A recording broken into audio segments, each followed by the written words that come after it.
My dad banned me from my mom's birthday because I was an embarrassment, but he had no idea I was my sister's boyfriend's boss. If you've ever been underestimated by your own family, this story will not only hit home, it'll show you how silence can be the most powerful response. My name is Evelyn Carter. I'm 34 years old, and I live in a quiet neighborhood just outside of Boston. Every morning, like clockwork, I make myself a cup of strong black coffee, stand by the window for a few minutes to watch the stillness of the early sky, and then walk 2 blocks to my office, a glass-panel building that houses the biotech company I co-founded 8 years ago. I'm one of those people who never quite fit the mold. I don't post updates on social media. I don't attend family brunches or holiday reunions anymore. And most people who meet me don't quite understand what I do for a living, which is fine by me. I don't explain it unless I have to. It's hard to describe gene therapy research in 30 seconds anyway. Growing up, I was the quiet child. Not shy, just unnoticed.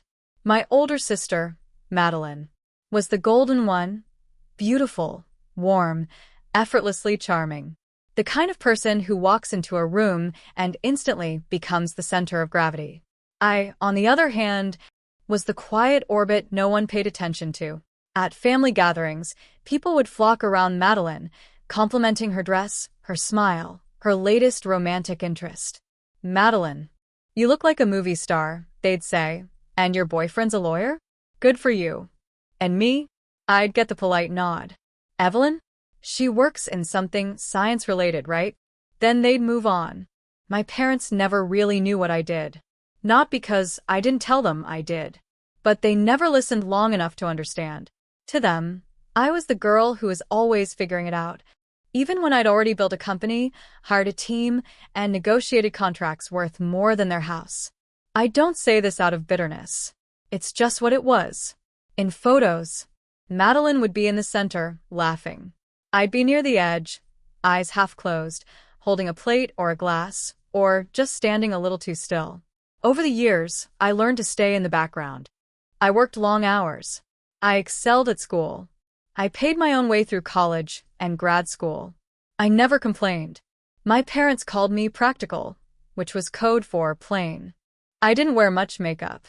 I dressed in clean neutrals. I spoke softly. I was efficient, not warm. Reliable, not radiant. I wasn't the one they bragged about. I was the one they leaned on quietly, without thanks. And that was okay. Or at least I thought it was. For years, I believed that if I just kept showing up, if I supported everyone, stayed low maintenance, carried more than my share, they'd eventually notice. That maybe someday someone would say, "You did well, Evelyn. We're proud of you." But they didn't. When I finally bought my apartment and shared the news, my mother's only comment was, "That's nice. Madeline's boyfriend is thinking about proposing." When I flew them out to Boston to see the lab I'd helped build from scratch, my father asked, "Is this where you do that computer stuff?" There's a kind of silence that becomes familiar when you've lived inside it long enough. Not the peaceful kind. The kind that tells you, you're only seen when someone needs something. I don't tell people I'm estranged from my family. I just say we don't talk much. It sounds less dramatic. In truth, it's been over 2 years since I last spoke to any of them. No verdad. No holidays, no surprise calls or messages. Just absence, like a phone line that was never plugged in. People say family is where you go when the world turns cold. But what if the coldest place is the one with your name on the mailbox? The day everything shifted, the day the final thread snapped, it wasn't some dramatic confrontation or sudden explosion. It was a phone call. Simple. Short. Shocking. But that's for later. For now, it's enough to know this. I wasn't the lost daughter. I wasn't the rebel. I was the one they forgot while I was still in the room. And sometimes, the people who forget you are the ones you can never forget. There's something surreal about betrayal when it doesn't come with shouting. No slam doors. No questions. Just silence, and a handful of carefully chosen words that rearrange your sense of reality. It was late March, just before the first hint of spring made Boston feel less like a snow globe. I'd just closed a major funding round with a New York firm. My team and I had worked on it for months, and I'd promised myself that once the deal was signed, I'd take a short break. 3 days off. That was all. Enough to rest, and enough to show up for something that still mattered to me. My mother's birthday. No big party. No grand gestures. Just helping with the cooking, setting the table. Maybe picking out a gift she'd pretend not to like. That was the pattern. And for some strange reason, despite the years of imbalance, I still wanted to be part of it. I picked up the phone and called home, expecting to speak with my mom. But it was my dad who answered. His voice, always calm, carried an odd pause that I didn't quite register at first. "Hey, Dad," I said lightly. "I was thinking I'd come home a little early this year, help get things ready for Mom's birthday. Let me know if there's anything you need me to bring." There was a beat of silence. Then a cough, like he was clearing something more than just his throat. "Evelyn," he said, "if possible, don't come this year." At first, I thought he was worried about my schedule, that I'd be too tired from work. So I smiled into the phone, like he could hear the hope in my voice. "It's okay," I said. "I've cleared my calendar. I really want to be there." Then his tone changed, firm, clipped, rehearsed. "Madeline's bringing her new boyfriend. His name is Nathan. He's a CFO. Very polished. Well-spoken. And your job, well, it's complicated to explain. We just think your presence might invite comparisons. It might make things awkward." I didn't move. My hand gripped the edge of the kitchen counter. I could hear the quiet hum of the refrigerator, the buzz of life continuing as mine stalled. "Are you saying I make the family look bad?" I asked, slowly, each word heavy. "That I shouldn't come home because I'm what? An embarrassment?" He didn't backpedal. He didn't soften. His reply came like a closing door. "If you insist on coming," he said, "then don't call me your father." Then he hung up. No hesitation. No second thought. Just silence again. I stood in my kitchen, the espresso I'd poured moments earlier untouched on the counter. The light outside had dimmed just slightly, like the world had absorbed what I'd just heard and was shrinking away from it. It's strange, the way a sentence can carve a canyon inside you. I didn't cry. I didn't scream. I just stood there. A woman who had spent her life trying to be enough, now told plainly she wasn't welcome. Not because she had failed, but because her success wasn't the kind that fit the family's script. I walked to the window, let my fingers trace the cold glass, and whispered aloud, as if to make it real. He meant it. The next few minutes unfolded like muscle memory. I went to my desk, opened my laptop, logged into my bank account. My fingers moved with quiet certainty, not fury, not grief, just resignation. For over 2 years, I had been sending my parents money. Monthly payments, bills, groceries, repairs, even cable. They never asked if I could afford it. They just mentioned things like, "Your sister's between jobs," or "It would help if someone took care of the utilities." And I had. Without reminders, without delay. I clicked through the transaction history, $5,872.43 to be exact in the last 6 months alone. I canceled the auto-pay settings. One by one, the notifications popped up. Payment to Commonwealth Electric, canceled. Water utility, canceled. Internet and cable, canceled. No alarms. No dramatic flashes. Just silence, like the kind I'd always been met with. Later that night, I sat in the same chair by the window, the city lights flickering like distant stars. I thought of my mother, her laugh, the way she'd always greeted Madeline with joy and me with mild surprise. I wondered if she'd even ask why I wasn't there, or if she'd be too busy entertaining Nathan, the perfect addition to the perfect daughter. What stung wasn't the rejection, it was the clarity. I wasn't being punished for doing something wrong. I was being excluded because I didn't match their image of pride. The golden girl had a golden boyfriend. And me? I was a footnote, once again edited out of the story. But this time, I wasn't going to rewrite myself back in. That night, the apartment felt quieter than usual. Not the peaceful kind of quiet, but the kind that echoes. A hollow, invisible ringing that follows after something has snapped. I didn't eat dinner. I didn't feel the need to. I just sat there, watching the glow of the city melt into night, sipping a tea I didn't taste. In the digital world, my presence vanished one click at a time. Utility accounts logged out. Payment schedules cleared. I canceled a standing grocery delivery I'd set up years ago after my mom once mentioned how much she hated carrying bags.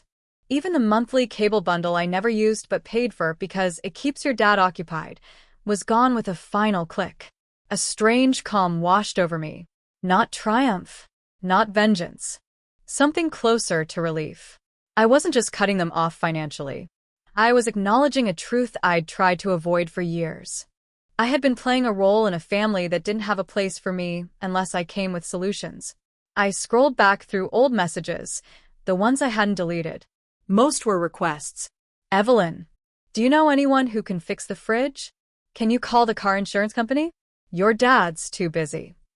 We're short on rent this month. Can you help until things stabilize for Madeline? They were never cruel, never harsh, but they were always one thing, transactional. The only time I ever received a text that simply asked how I was doing was from Madeline. And it was followed by, "Do you think your company is hiring? Nathan might know someone there." I wasn't bitter. Not anymore. Bitterness implies attachment. What I felt now was distance. Perspective. Like stepping back from a painting and realizing the colors had always been mismatched, but you were too close to see it. Somewhere around midnight, I stood in the bathroom, looking at my own reflection. Not searching for sadness. Just clarity. I wasn't unloved. I was unnecessary except when needed. And maybe that was worse. I lay in bed fully clothed, unable to sleep, but not restless. Just still. The next morning, the sunlight poured through the blinds as if nothing had changed. But everything had. I didn't open my inbox. I didn't check the company dashboard. I walked out onto the balcony, a warm robe draped over my shoulders, and stared at the early spring skyline. Boston was waking up. So was I. The silence from my family continued, not that I expected otherwise. I imagined they were preparing for the birthday gathering. Madeline fussing over decorations. My mother slicing fruit for a centerpiece. My father setting up chairs, acting as though his daughter hadn't been exiled like a quiet embarrassment. I didn't envy them. I didn't wish to be there. But part of me still grieved what could have been. Later that afternoon, I opened a drawer in my study and pulled out an old notebook I hadn't touched in years. Inside were sketches, business ideas, quotes I had scribbled down during sleepless college nights. On one page, dated nearly a decade ago, I had written, "I want to build something that outlives the people who dismissed me." I closed the book, set it down gently, and whispered, "You already did." For a long time, I believed that love looked like sacrifice. That if I gave enough, absorbed enough, handled enough, one day it would be reciprocated. But that's not how love works. Love isn't measured in tasks completed or bills paid. It doesn't tally up utilities covered or favors fulfilled. Real love shows up when nothing is needed. And in my case, love hadn't shown up for a very long time. I thought back to a night years ago when I had flown home for Thanksgiving. My luggage had gotten lost, so I arrived late and empty-handed. No dish, no gift, just myself. I remember my mother's disappointed look. My father's distracted nod. Madeline, of course, had baked a pie. Nathan, her then-boyfriend, had brought wine. I wasn't thanked for coming, but I was later asked if I could cover the gas bill. That memory came back now, with such painful clarity. I almost laughed. Not because it was funny, but because it was absurd that I had tolerated it for so long. That night, I didn't cry. I did something else. I opened a new document on my laptop. The title, Boundary Agreement, Carter Household Support. It was a placeholder. A what if. A symbolic gesture that said, if this ever resumes, it will do so on terms that respect me. Not silence. Not assumption. Not guilt. I saved the file and let it sit unopened. As I closed the laptop, I felt it finally, a break in the internal noise. That endless, invisible pressure to be useful in order to be loved. It was gone, and in its place was something strange and unfamiliar. Peace. The following Monday arrived without fanfare. Emails, morning updates, routine check-ins, the world, it seemed, hadn't paused for my private undoing. That's the strange thing about grief. When it's quiet, no one sees it. No one asks. I arrived at the office a little after 8. My assistant, Jonah, greeted me with his usual half-smile and handed me a printed stack of transfer requests. Just one batch today, he said. Mostly finance team, moving folks from New Jersey after the restructuring. I nodded, barely paying attention. These kinds of internal transfers were typical after a funding round. New faces. Familiar names. Some approvals required my direct sign-off, especially for department leads. I flipped through the pages as I walked to my desk. At first, it was autopilot skimming resumes, checking experience, initials by the names. Then I saw it. Nathan Reed. I stopped walking. The paper trembled slightly in my hand. Not from panic. From the sheer weight of recognition. Nathan. Madeline's Nathan. My sister's boyfriend. The one deemed impressive enough to warrant my exclusion. I double-checked the resume. Current title: Director of Financial Strategy, New Jersey Division. Proposed transfer: Head of Finance, Boston HQ. Direct Supervisor: Evelyn Carter. It was unmistakable. I sat down. The printed sheet now a strange kind of mirror. Every line validated what I already knew: degrees, credentials, achievements. All wrapped in a tone that said, desirable candidate, strong fit, solid leadership potential. He hadn't known I was part of this company. I was sure of that. Madeline never asked. Our parents certainly never asked. In their minds, I probably still did something in health tech. Nothing glamorous. Nothing threatening. And now the golden boyfriend was about to report directly to the daughter they had pushed aside.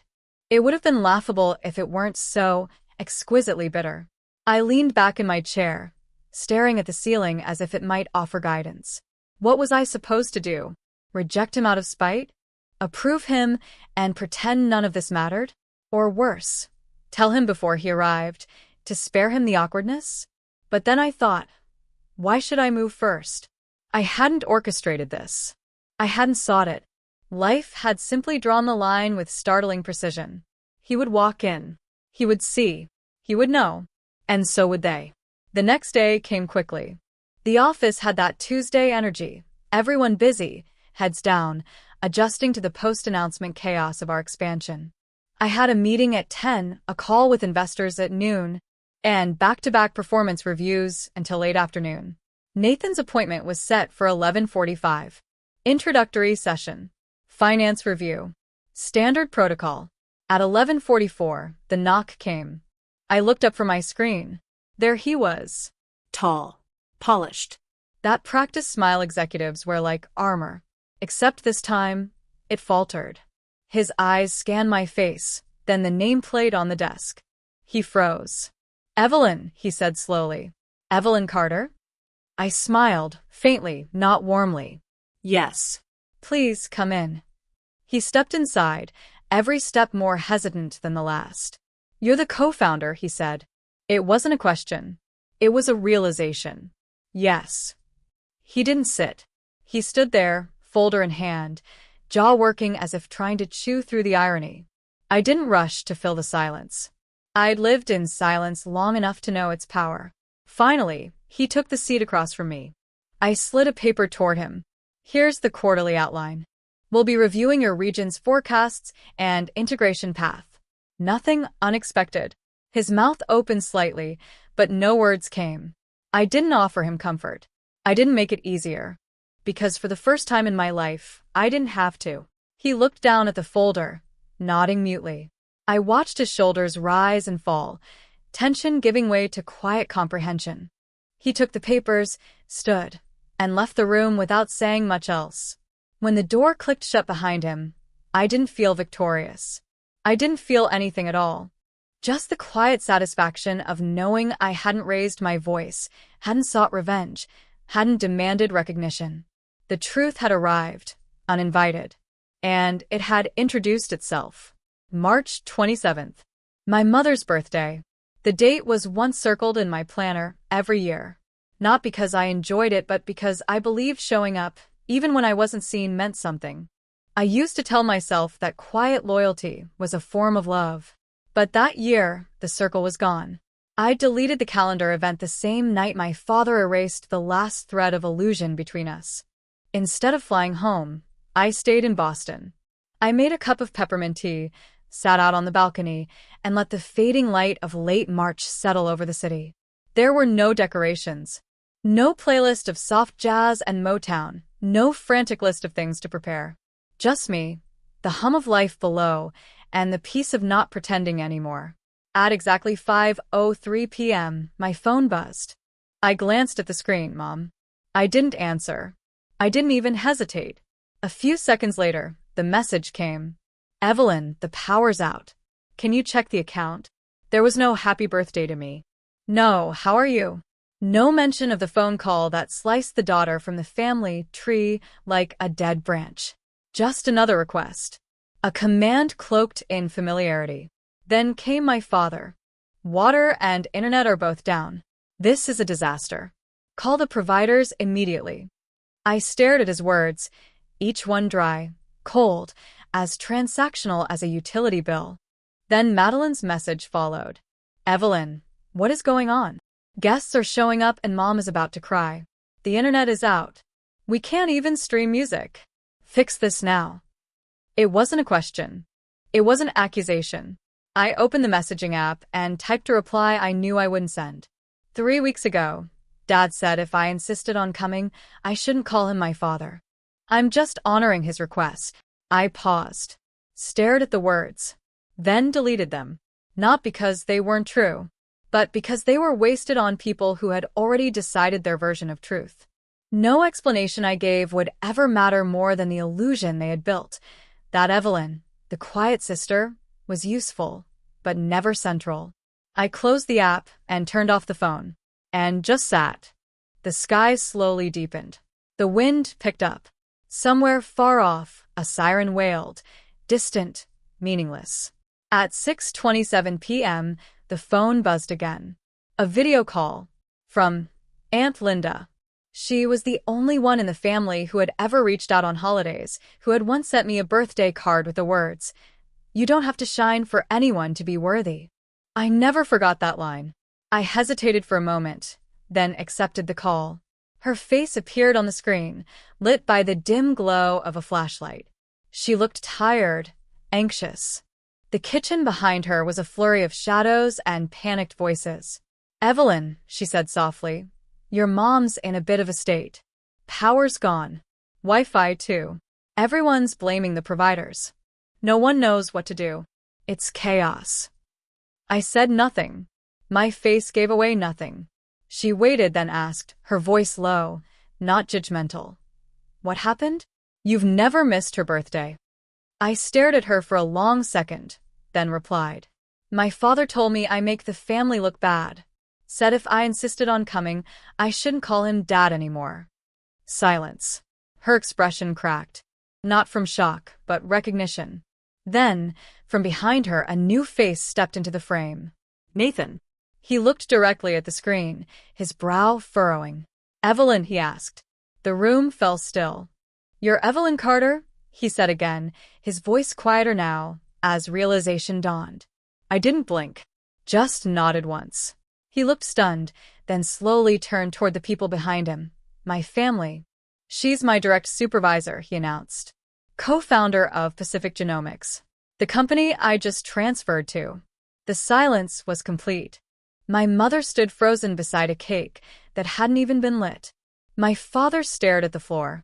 Madeline's mouth hung slightly open, the kind of shock that makes people forget what they were doing just a second before. I met Nathan's eyes one more time and said calmly, "Hope your introduction today goes well." Then ended the call. The moment the screen went black, it was as if the air in the room had cleared. No anger. No triumph. Just peace. It was done. The truth had arrived, not as a storm, but as a mirror. And everyone had seen what they refused to look at before. At 7:15, a text appeared from Madeline. "You knew. You let it happen like that right in the middle of everything. Mom hasn't stopped crying. Nathan won't even talk to me. That was cruel, Evelyn. I didn't respond immediately. I got up, made another cup of tea, ginger this time, and let the warmth fill the hollow places that had long gone numb. After a while, I wrote back. I didn't call the video. I didn't say I was his boss. I was at home, drinking tea. If one truth can ruin everything, maybe everything wasn't built on truth in the first place. I hit send. And for the first time in years, I didn't wonder how she'd respond, because I no longer needed to explain myself to people who never asked who I was to begin with. The morning after the storm didn't come with thunder. It came with a quiet message at 8:12 a.m., sitting alone in my inbox. Subject, apology and goodbye. From Nathan Reed. Evelyn. I don't know where to start, but after last night, I couldn't sleep. What happened probably shouldn't have happened in front of so many people, but somehow I'm glad it did. I saw something I should have noticed much earlier. I'm not ashamed that you're Madeline's sister. I'm ashamed that I didn't ask who you were until someone else introduced you for me. I can't stay in a relationship where silence is weaponized and truth is inconvenient. As of today, I'm ending things with Madeline. Thank you for the way you led, with silence, not spite. With clarity, not cruelty. Nathan. I read it twice. Not because I needed reassurance, but because I appreciated the precision. Nathan wasn't asking for anything. He wasn't trying to justify or dramatize. He simply saw what had always been there and made a choice. I didn't respond immediately. I made coffee first. Watched the steam rise. Let the memory of last night wash over me like a cold tide I'd already waded through. When I finally typed back, my message was short. Nathan. Everyone is responsible for how they choose to see others.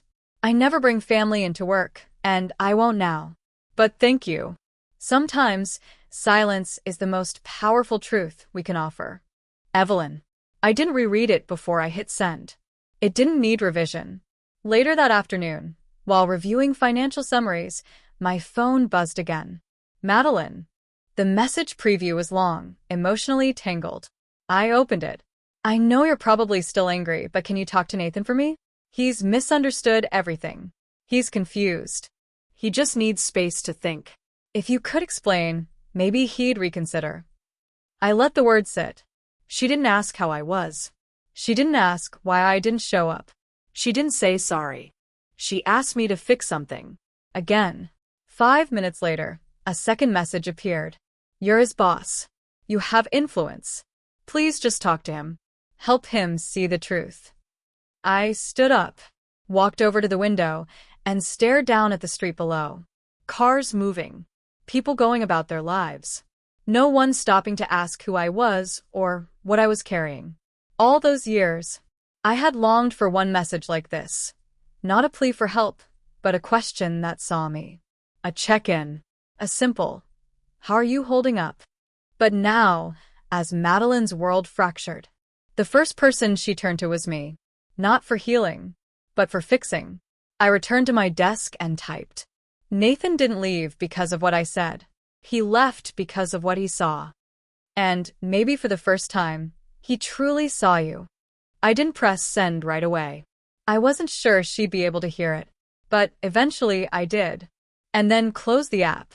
That evening, the sky burned orange over the rooftops as I walked through the office parking lot. The early spring breeze still carried a chill, but it didn't feel sharp anymore. I didn't feel righteous. I didn't feel triumphant. What I felt was firm, rooted, like someone who had finally stepped out of the waiting room she didn't realize she'd been in for most of her life. I hadn't fought. I hadn't lashed out. I hadn't demanded anything. I had simply stopped showing up to play a role I never auditioned for. When I got home, I lit a candle and sat on the floor. No music, no news, no calls. And I wrote in my journal, "You're not cold. You're just done explaining your warmth to people who only see you when they're freezing." Later that night, a new message arrived. From Mom. I never expected you to choose this way to get back at the family. It wasn't a question. It was a conclusion, drawn without curiosity. I closed my eyes and leaned back in the chair. Get back. That's what they thought this was. A revenge arc. A performance. A move on a chessboard. But I hadn't moved. I'd simply sat down and let everyone else reveal what they really believed. They saw my absence as cruelty, but they never once considered that their cruelty had pushed me out first. The doorbell rang on a Sunday. I hadn't expected it. I almost didn't answer. But something in the silence made me walk to the peephole. My parents stood outside. My mother clutched a small tote bag. Her eyes were tired, the kind of tired that no sleep could fix.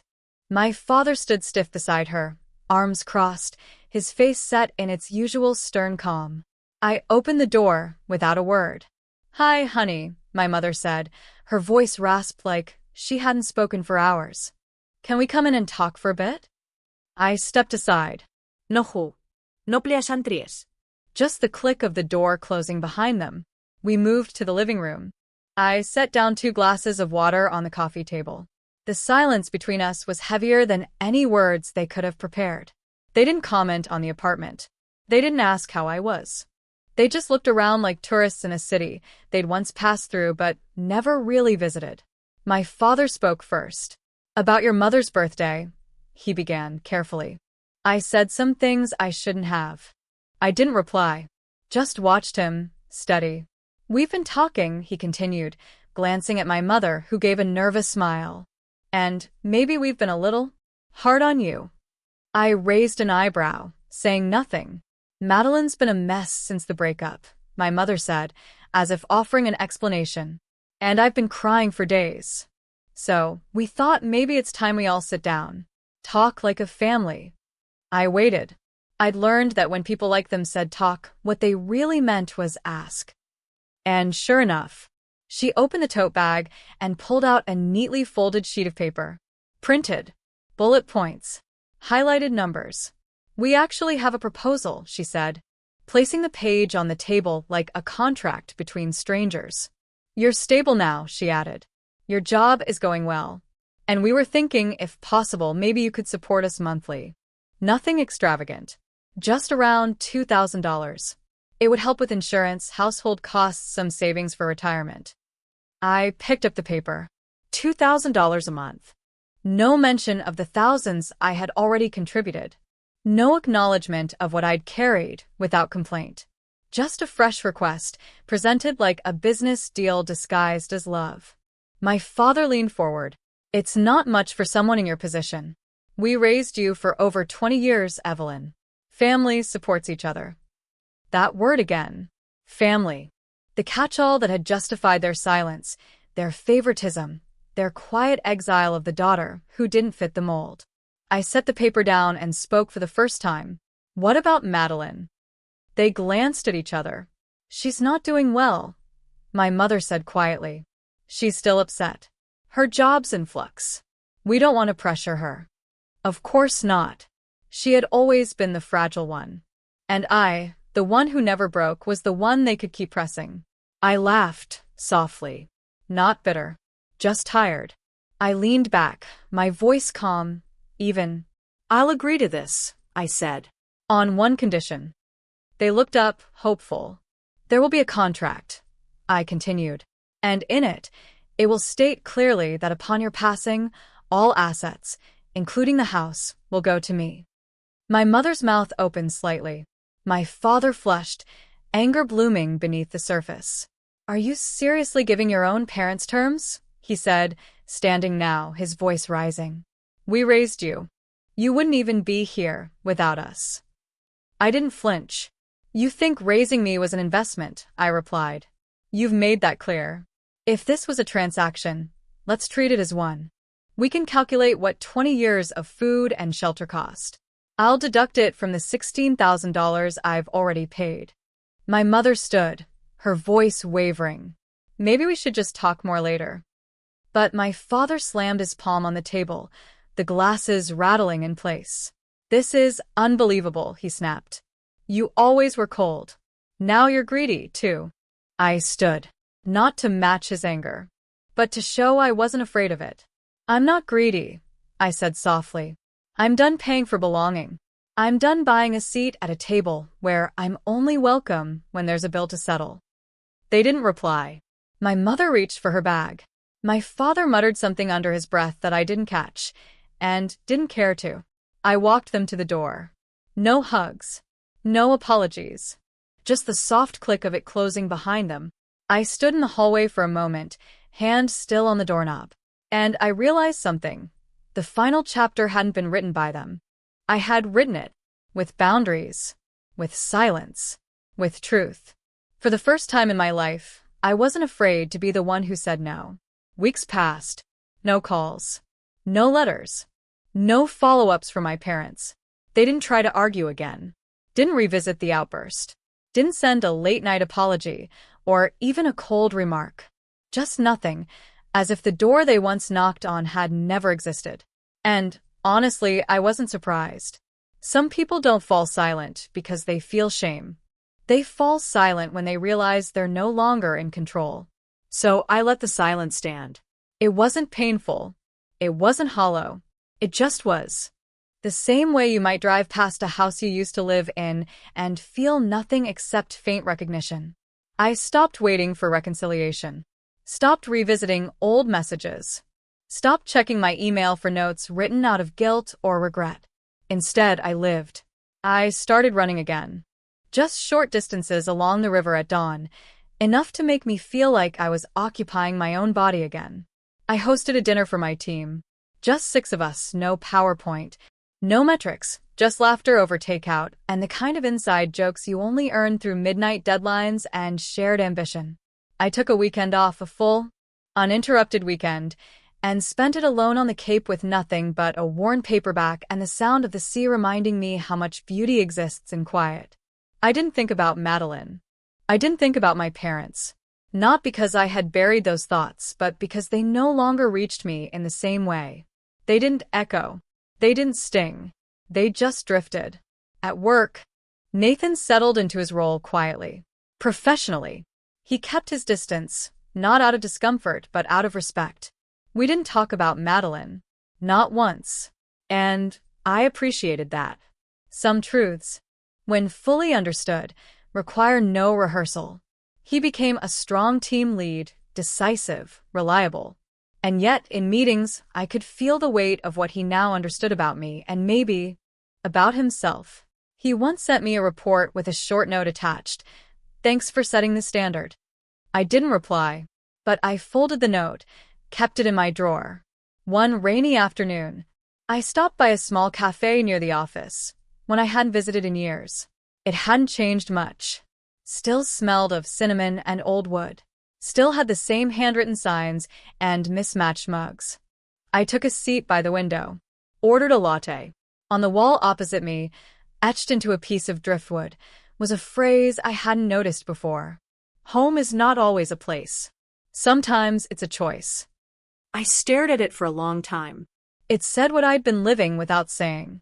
I had spent so much of my life believing that if I could just stay good enough, quiet enough, giving enough, they'd finally see me. But I had been trying to build a home in a house that only wanted a caretaker. And now I had chosen differently. I sipped the latte, watched the rain tap the glass, and let myself feel something I hadn't in years. Not triumph, not peace, not even closure. Something quieter, but deeper. Wholeness. I wasn't perfect. I wasn't unscathed. But I was whole and wholly my own. I stopped using the photo of our family reunion as my phone background. I no longer sent "just thinking of you" gifts on holidays. I didn't scroll through Madeline's feed to see what she was posting. I didn't ask mutual contacts for updates about my parents. I simply moved forward, not out of spite, but because looking backward no longer fed me. And I had finally learned that love, real love, doesn't require you to go hungry for it. One morning, as I reviewed budget projections, I paused mid-scroll. There was a section in the finance summary labeled Legacy Programs. It made me think, suddenly and unexpectedly, of something my mother once said when I was 19. "You work too hard, Evelyn. You're going to burn yourself out before anyone even knows what you did." At the time, I had smiled, but now I understood. I hadn't burned out. I had burned bright, just quietly. I had built something lasting, even if no one clapped while I did it. And I didn't need the applause anymore. Later that day, Jonah stopped by my office with a folder. Before leaving, he glanced around and said, "The place feels different lately." "How so?" I asked. He smiled. "Less noise. More gravity." I didn't reply, just returned his smile and opened the folder. In the quiet that followed, I felt it again, that stillness. That steady breath of someone who had once been dismissed and now no longer needed to be seen to believe in her own worth. And for the first time in a long time, I realized something very simple. I was no longer surviving. I was home. It happened on a Wednesday. I was sitting in a meeting, flipping through a quarterly review when Jonah knocked on my office door. "There's a woman downstairs," he said. Didn't give her name. Said she was your aunt. Asked if she could leave something for you. I nodded. "That's fine." A few minutes later, he returned with a small envelope. No name. Just my address printed in delicate script. I waited until the meeting was done before I opened it. Inside was a note. From Aunt Linda. "Your mom's not well." It's not serious, but it's enough to slow her down. She's been asking about you, in the quiet, when no one's around. She doesn't say sorry, but she says your name now with softness. I stared at the paper, fingers still, then folded it and placed it gently in my drawer, beside the note from Nathan. I didn't cry. I didn't race to call. But I did pause. For the first time in a long time, I let myself think of her without tension. Not with nostalgia. Not with bitterness. Just memory. Just honesty. Later that evening, I sat by the window with a pen and paper, not my laptop, not my phone, and began to write, not a reply, but a letter, to my mother. I'm not angry anymore. I'm tired, yes, but not angry. For a long time, I wanted to be accepted, not celebrated, just seen. But somewhere along the way, I realized I was only visible when something needed fixing. And that's not love, not really. I've done well. I built something that matters. And even if you never understood it, that's okay. I'm not writing this to ask for anything. I'm writing because I want you to know I didn't walk away to punish anyone. I walked away to save what was left of me. Evelyn. I didn't send it. Not yet. But I folded it carefully and placed it in a box I kept for things that still mattered, even when I no longer held onto them tightly. Days passed. Weeks. One night, Madeline sent another message. "I've been thinking about what you said. You were right. I didn't see you. I still don't know how to fix that, but I'd like to try." I read it, then left it unread. Not because I didn't appreciate the gesture, but because I no longer needed it to heal. Forgiveness, I had learned, is something you give yourself first. The rest is optional. A month later, I received a formal envelope, notarized. My parents had drawn up a new will. It named me sole beneficiary. There was no note attached, no apology, just paperwork. And oddly enough, I didn't feel vindicated. I felt nothing at all, because finally my value wasn't up for negotiation. Not with contracts, not with favors. It was mine. One Sunday, I returned to the cafe by the window. The same seat, the same sign. Home is not always a place. Sometimes it's a choice. I watched people come and go, families, couples, students with backpacks, women with stories folded into the lines of their faces. And I thought, maybe some people never get the family they wanted, but maybe they get to become the version of themselves they never thought they could be. I had. Not out of revenge, not to prove anything, but because staying where I wasn't respected had cost me too much. That night, I played an old playlist, the kind I used to listen to while building pitch decks, chasing investments, trying to prove that I was capable enough, successful enough, enough. But now the music didn't sting. It felt like an echo from a version of me who had tried so hard. I didn't judge her. I just let her rest. Before bed, I opened a fresh journal and wrote, "You are not selfish for drawing a line. You are not ungrateful for refusing to be used. You are not heartless for choosing yourself, even when it breaks someone else's expectations. You are free, not because you ran, but because you stayed long enough to understand what was never yours to fix." And just like that, the story ended. Not with applause. Not with reconciliation. But with a woman sitting by herself in a warm room, holding a pen like a compass, finally at peace with where she came from, and even more at peace with where she was going. It's been over a year since the call that changed everything. Funny how a life can shift with so little noise. There was no dramatic exit, no breaking of plates, no headlines written in pain. Just a woman, standing quietly in her own space, refusing to shrink anymore. Since then, the world didn't stop. It didn't pause for my clarity. It kept spinning as it always does. But I spun differently. I stopped seeking. Stopped asking for approval in places where only utility had ever been exchanged. I started answering my own questions with silence, not out of suppression, but because some answers don't live in words. They live in how you walk away. They live in how you stay gone. Last week, I gave a keynote at a biotech summit in San Diego. The ballroom was bright, filled with industry giants and startup dreamers alike. When I stepped up to the podium, there was a hush, not of doubt, but of attention. And when I spoke, I didn't talk about growth charts or capital strategy. I talked about dignity. I talked about what it means to build something while no one's watching. What it means to hold your ground when the applause never comes. Afterward, a young woman barely out of college came up to me and said, "Your talk, it wasn't about science. It was about survival." And it made me feel like maybe I don't need to earn belonging anymore. I smiled and said the words I wish someone had told me at her age. You already belong.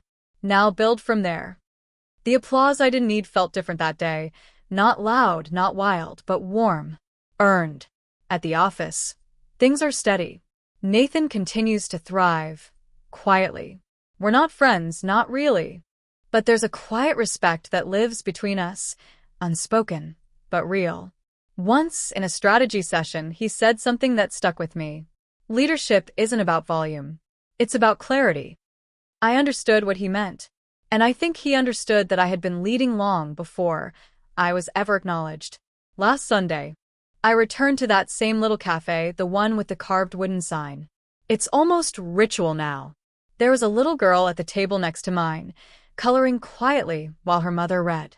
She looked up at me and asked, "Are you working?" I smiled. No. Just thinking. She nodded solemnly. Thinking's good. My mom says it helps you hear your heart.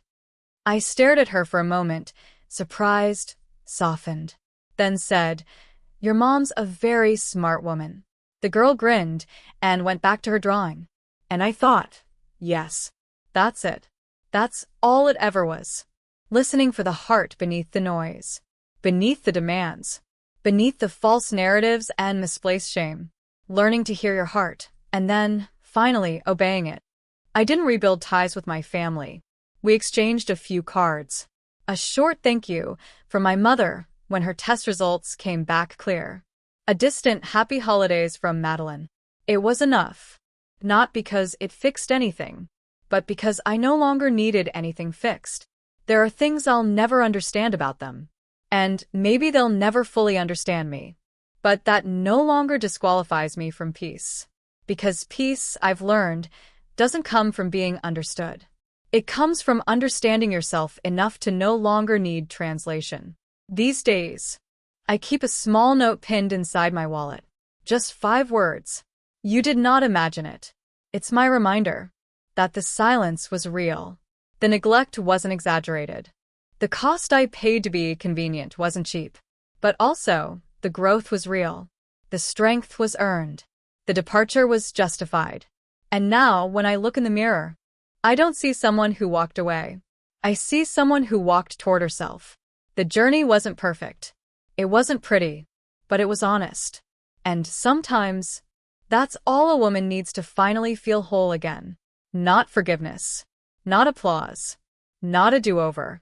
Just her own reflection. And the quiet light of a life she no longer has to justify.